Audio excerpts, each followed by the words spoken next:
Hi friends. பாவக்காய வந்து நம்ம சின்ன சின்ன பீஸா போட்டு வறுப்போம். ஆனா இது வந்து பெரிய பெரிய பீஸா போட்டு ஒரு பாவக்காய 3 துண்டா போடணும்.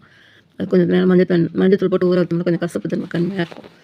அதுக்கப்புறம் குக்கரில் போட்டு 2 விசில் விடணும். 2 விசில் விட்டு அதை நல்லா வேக வச்சு எடுத்துக்கணும். தண்ணியை வடிச்சிட்டு எடுத்துட்டு அதுக்கப்புறம் வந்து அதை நல்லா சின்ன வெங்காயமாக பெரிய வெங்காயமாக நல்லா பொடியாக வெங்காயத்தை கட் பண்ணி வச்சுக்கிட்டு அதை தாளித்து விடணும். இந்த வேக வச்சதை வந்து வடித்து எடுத்துக்கணும். நல்லா வடிகட்டி தனியாக எடுத்துக்கிட்டு அதுக்கப்புறம் வந்து வானல் அடுப்பில் வச்சு நம்ம இது கொஞ்சம் எண்ணெய் கொஞ்சம் அதிகமாகவே ஊற்றணும். கொஞ்சம் கூடவே ஊற்றி கடுகு வெடிக்க விட்டு கருவேப்பிலை எல்லாம் போட்டு வரமிளகா கொஞ்சம் கூடவே வரமிளகாயும் போடணும். போட்டு நல்லா வேக வச்ச பாவக்காயும் போடணும். முதல்ல வெங்காயம் போட்டு நல்லா வதக்கிக்கணும். பச்சை மிளகா வரமிளகா 2 தான் இதுக்கு காரம். வேறு காரம் சேர்க்க மாட்டோம், வெள்ளையாக தான் இருக்கும். வேறு எந்த மசாலாவும் சேர்க்குறது இல்லை.